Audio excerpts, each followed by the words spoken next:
हरे कृष्णा, राधे राधे। आज हम आपको सावन मास का 30वां अध्याय सुनाएंगे। भगवान शंकर बोले, हे वत्स, सावन मास का जो महात्म्य मैंने तुम्हें बताया है उसे यदि कोई 100 वर्ष तक उसका वर्णन करता रहे तो भी वह पूरी तरह नहीं कह सकता। सती ने दक्ष प्रजापति के यज्ञ में अपने शरीर का होम करने के बाद हिमालय की पुत्री के रूप में पैदा होकर इसी सावन मास का सेवन किया था, जिसके कारण उसने मुझे पति रूप में प्राप्त किया है। इसलिए यह महीना मुझे बहुत प्रिय है। इस महीने की यह विशेषता है कि इसमें न तो अधिक ठंड रहती है और न अधिक गर्मी पड़ती है। इस माह में राजा और प्रजा दोनों को अपने शरीर में वैदिक मंत्रों द्वारा सफेद भस्म लगानी चाहिए। यह जल मिश्रित 12 त्रिपुण मस्तक, छाती, नाभि, दोनों भुजाओं, दोनों कूलों, दोनों कंधों, सिर, कंठ और पीठ में मान स्तकों के इस मंत्र से धारण करते हैं। संघ्यो जातादि इससे या षडक्षर मंत्र से सर्वांग में भस्म लगानी चाहिए। शरीर में 108 रुद्राक्षों की माला धारण करनी चाहिए।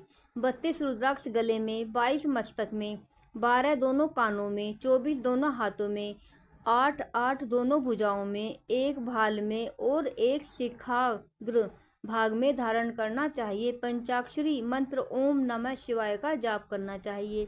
सावन मास को मेरा प्रिय मास जानकर इस मास में मेरी तथा केशव की पूजा करनी चाहिए। मुझे इस महीने में कृष्ण जन्माष्टमी अधिक प्रिय है। इसी दिन देवकी के गर्भ से श्री कृष्ण का जन्म हुआ था। हे वत्स, मैंने तुमसे सावन महीने का लेश मात्र महात्म्य कहा है।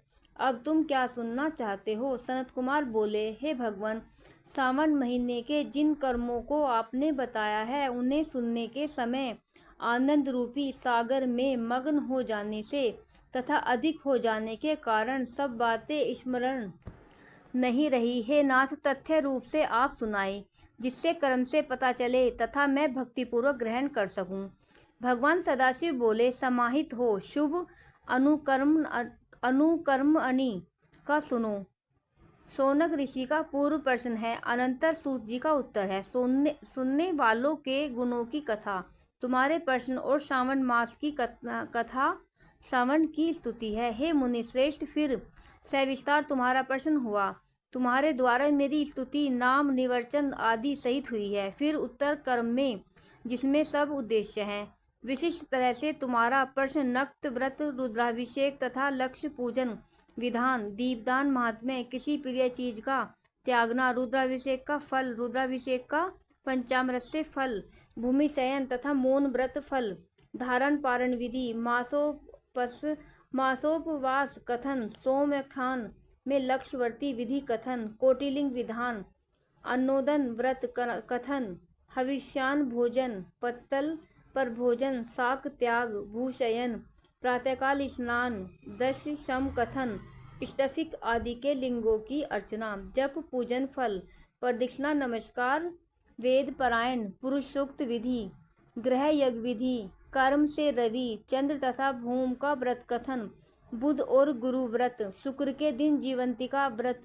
शनि के दिन नरसिंह व्रत, शनि, हनुमान और पीपल व्रत कथन, रोटक व्रत तथा औदुंबर व्रत महात्म्य, स्वर्ण गौरी तथा दुर्गा गणपति का व्रत कथन, पंचमी में नाग व्रत, षष्ठी को सुपोधन, सप्तमी को शीतला व्रत तथा पवित्रारोपण विधि, नवमी को दुर्गा कुमारी पूजा, दशमी को आशा व्रत, एकादशी देय व्रत, द्वादशी विष्णु प्रीत्यर्थ पवित्रारोपण, त्रयोदशी को कामदेव व्रत, चतुर्दशी को शिव प्रियर्थ पवित्रारोपण, पूर्णिमा को उपाकर्म, उत्सर्ग तथा श्रावणी कर्म विधि, सर्प बलि, हैग्रीव जयंती महोत्सव, सभा दीप, रक्षाबंधन तथा गजानन का संकटनाशन व्रत, कृष्ण जन्माष्टमी व्रत एवं कथा विधि, पिठोर व्रत, पोला संज्ञक, वृष व्रत, वृषभ व्रत, दर्भ संग्रह, नदियों का रजस्वला काल, सिंह की संक्रांति में गो प्रसव होने पर अनिष्ट शांति, कर्क सिंह सावन में दान, स्नान युक्त मास महात्म्य, श्रवण एवं कथन, व्यास पूजा, अगस्त्य ऋषि विधि, कर्म तथा व्रतों के फल का निर्णय व मास महात्म्य को सुनने से मास के समस्त व्रतों के फल का भागी होता है। हे सनत कुमार, तुम अपने मन में इसी कर्म को ग्रहण करो। जो प्राणी इस अध्याय का श्रवण करता है वह पूरे मास के व्रतों का फल अनायास ही प्राप्त कर लेता है। हे विपेंद्र, प्राणी इस मास में किसी एक व्रत को करने से मुझे सर्वप्रिय हो जाता है। सूची ने सोनक आदि ऋषियों से कहा कि हे ऋषि वृंद, सनत कुमार सावन मास की स्तुति करके और देवादिदेव भगवान श्री सदाशिव का अपने मन में स्मरण करते हुए उन सब ऋषियों की आज्ञा लेकर अपने आश्रम को चले गए। इस अद्भुत रहस्य को आप भी हर किसी से न कहना। यह तो आप सबको उचित पात्र जानकर ही मैंने प्रकट कर दिया है। राधे राधे। बोलो उमापति शंकर भगवान की जय।